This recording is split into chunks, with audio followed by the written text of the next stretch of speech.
பாடம் 4 அன்றாட வாழ்வில் அறிவியல். கற்றல் நோக்கங்கள். இப்பாடத்தை கற்றபின் மாணவர்கள் பெறும் திறன்களாவன: தமிழ்நாட்டின் அறிவியல் அறிஞர்களைப் பற்றி அறிதல்,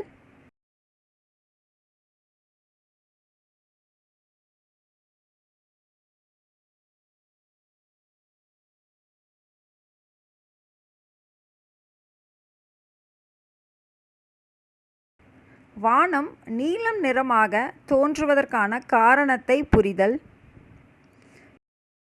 நமது அன்றாட வாழ்வில் நடைபெறும் மீளக்கூடிய மற்றும் மீளா நிகழ்வுகளை பற்றி அறிதல், வீடு மற்றும் பள்ளி வளாகங்களில் வெளியிடப்படும் கழிவுப் பொருட்களை பற்றி விழிப்புணர்வு பெறுதல். அறிமுகம். நமது அன்றாட வாழ்வில் பிரச்சனைகளுக்கு தீர்வு காண்பதற்கு அறிவியல் நமக்கு உதவியுள்ளது. இது நமது அன்றாட வாழ்வையும் மாற்றியுள்ளது. நாம் வாழக்கூடிய உலகம் முன்பு இருந்தது போல் இருப்பதில்லை. ஒவ்வொரு நாளும், ஏன் ஒவ்வொரு நிமிடமும் கூட இது மாறிக்கொண்டிருக்கிறது. நம்மை சுற்றி அநேக மாற்றங்களை நாம் காண்கிறோம். அவற்றுள் சில மீளக்கூடியவை, சில மீளாதவை.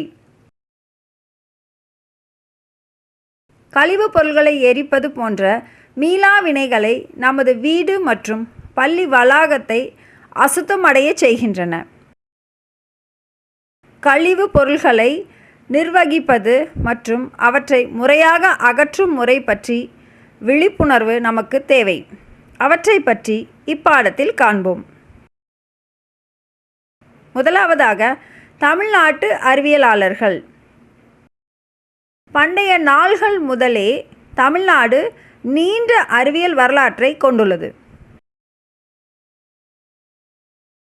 பண்டைய கால தமிழ் இலக்கியங்களில் அநேக அறிவியல் கருத்துக்களை காண முடியும்.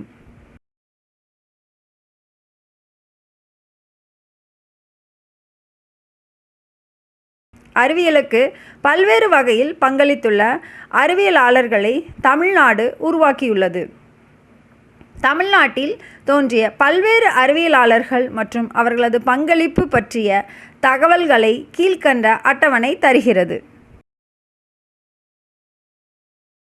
அறிவியலாளர்களின் பெயர், துறை, அவர்களது பங்களிப்பு. முதலாவதாக, முனைவர் எம்.எஸ். சுவாமிநாதன் அவர்கள். அவரது துறை மரபியல். அவரது பங்களிப்பு பசுமை புரட்சி.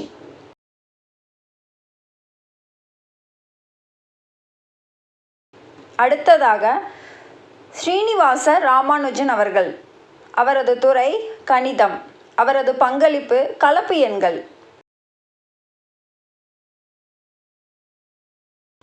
அடுத்ததாக, வெங்கடராமன் ராதாகிருஷ்ணன் அவர்கள். அவரது துறை உயிரியல். அவரது பங்களிப்பு ரிபோசோமின் அமைப்பு.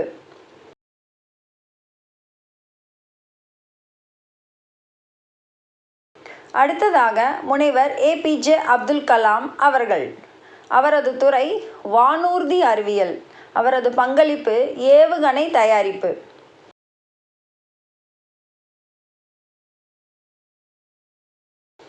அடுத்ததாக, சர் சி.வி. ராமன் அவர்கள். அவரது துறை இயற்பியல். அவரது பங்களிப்பு ஒளிச்சிதறல்.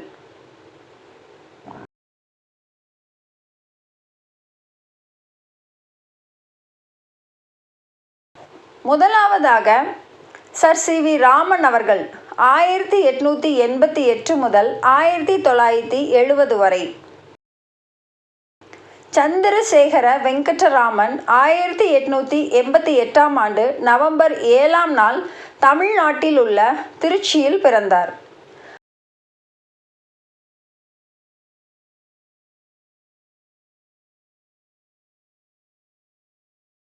ஆயிரத்தி 1904 ஆண்டு சென்னையில் உள்ள மாநில கல்லூரியில் இளங்கலை பட்டத்தை B.A. இவர் பெற்றார்.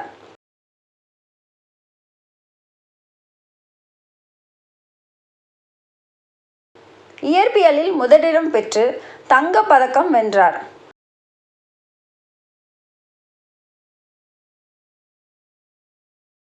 1907ஆம் ஆண்டு சென்னை பல்கலைக்கழகத்திலிருந்து அறிவியலில் முதுகலை பட்டத்தை அதாவது MSc பெற்றார்.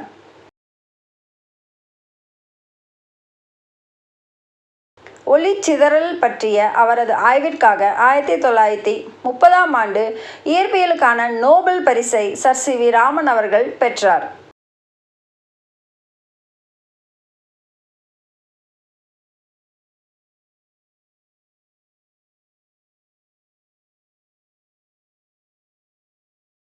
வானம் நீல நிறமாக தோன்றுதல்.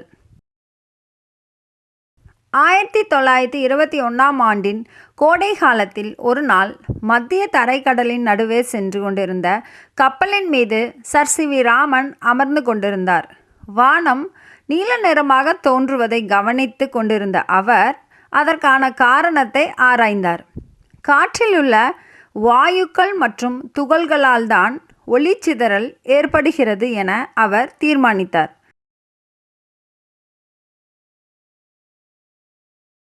நாம் காணக்கூடிய ஒளி நீலம், கருநீலம், ஊதா, பச்சை, மஞ்சள், ஆரஞ்சு மற்றும் சிவப்பு விப்ஜிஆர் போன்ற பல்வேறு வண்ணங்களால் ஆனது.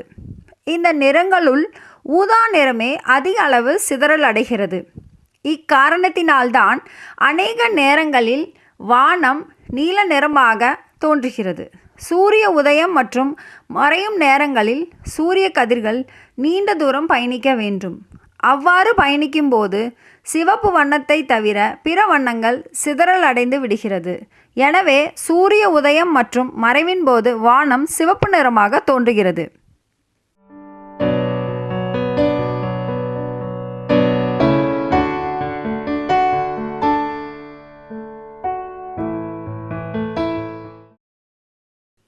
உங்களுக்கு தெரியுமா?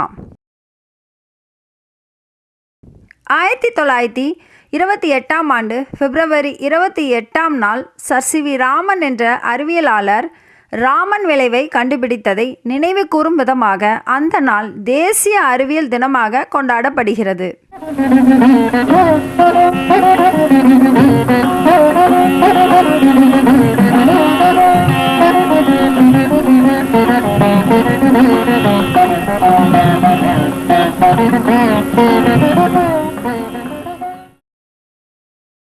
இரண்டாவதாக டாக்டர் APJ அப்துல் கலாம் அவர்கள் 1931ஆம் ஆண்டு முதல் 2015ஆம் ஆண்டு வரை.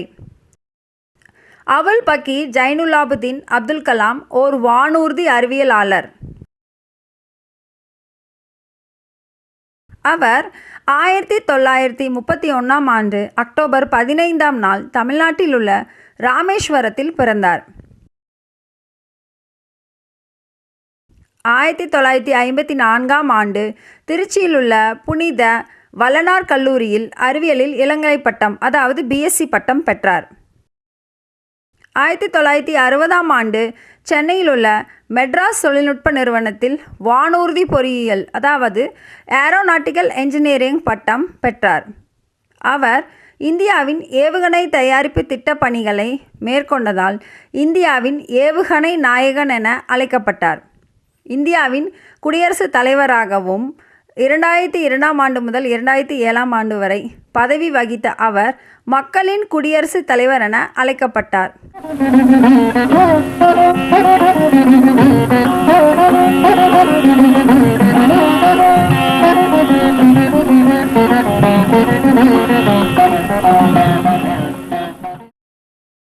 அவருக்கு 1981ஆம் ஆண்டு பத்மபூஷன் விருதும்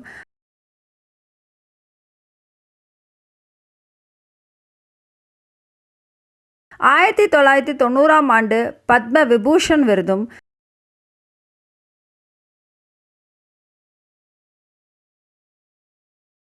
1997ஆம் ஆண்டு பாரத் ரத்னா விருதும் வழங்கப்பட்டன.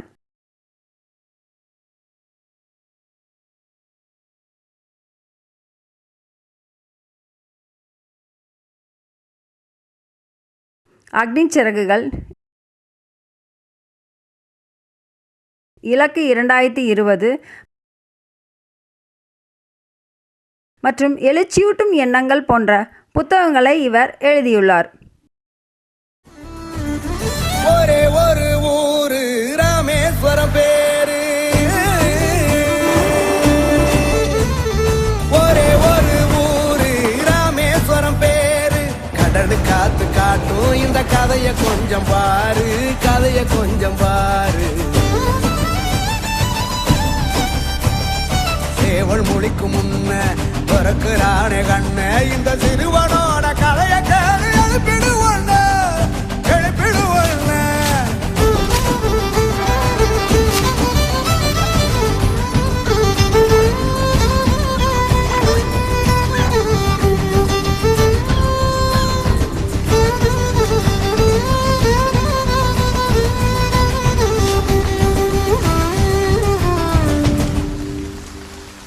மழையடிக்க உடல் நனைஞ்சு மரத்தடியில் ஒதுங்கினவன் சேதித்தால திறந்த பையன் அவனையும் தான் திறந்துக்கிட்டானே.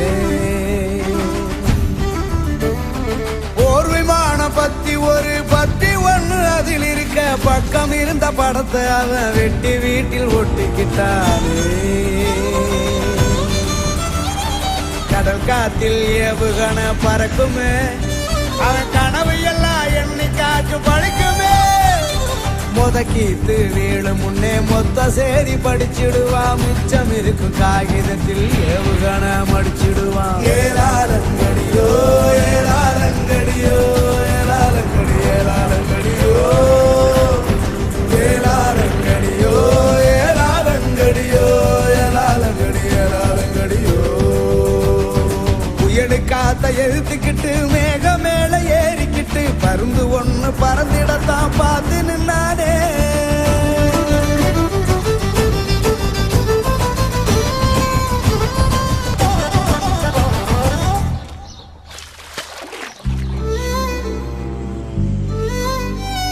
மிதிவண்டி ஏறிக்கிட்டு சூரியனே வாரது போல் விடியும் முன்ன சூரியனா வீசி போனானே. எதிர்காத்த கிழிச்சுக்கிட்டு ஈருருளி மிதிச்சுக்கிட்டு வீடு வீடா சேதித்தால வீசி போனானே.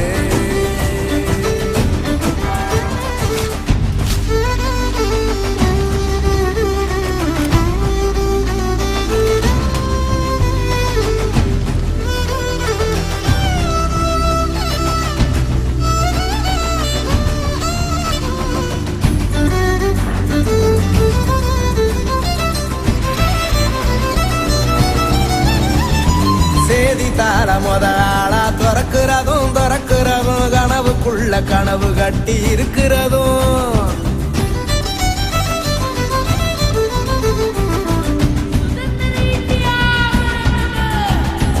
இந்தியாவுக்கு சுதந்திரமும் பிறக்கிறதும் பிறக்கிறதும் மூவண்ண கொடி இவன் வீட்டில் பறக்கிறதும்.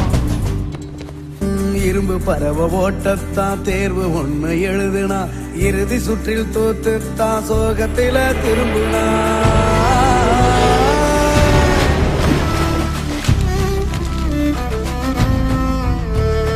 படிக்கணும்னு ஆர்வம் அவன ஆட வைத்து தூக்குச்சு, தோல்வி கூட வெற்றிதான் அன்னைக்குத்தான் தோணுச்சு. புயலு காத்த எழுத்துக்கிட்டு மேக மேல ஏறிக்கிட்டு பருந்து ஒண்ணு பறந்திடத்தான் பார்த்து நின்னானே. பறவைங்க எல்லாம் மழைக்கு கீழே பருந்து மட்டும் மேக மேல மனசு உயர வாழ்க்கை உயர சாட்சி சொன்னானே.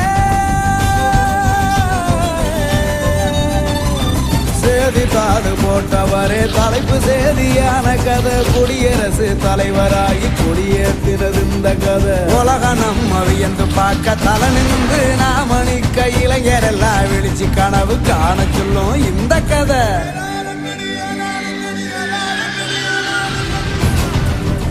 கோயிலில் குளிர்ப்பது பொய் கனவு, வெயிலிரவில் விழித்திருக்க செய்வது கனவு, விழித்திருக்க செய்வதே கனவு,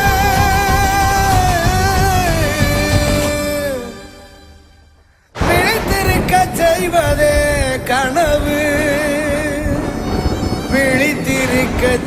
செய்வதே கனவு.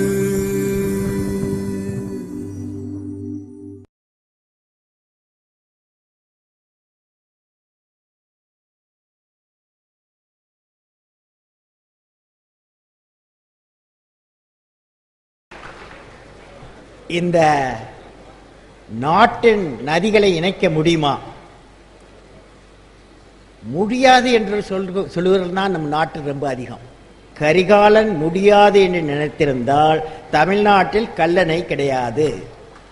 பிரிட்டிஷ் ஏகாதிபத்தியை எதிர்க்க முடியாது என்று காந்தியடிகளும் சுதந்திர போராட்ட வீரர்களும் நினைத்திருந்தால் நமக்கு சுதந்திரம் கிடைத்திருக்காது. இதெல்லாம் உண்மைதானே? Yes or no? சி சுப்பிரமணியமும் எம்.எஸ். சுவாமிநாதனும் முடியாது என்று நினைத்திருந்தால் இந்தியா உணவு உற்பத்தியில் தன்னிறைவு அடைந்திருக்காது.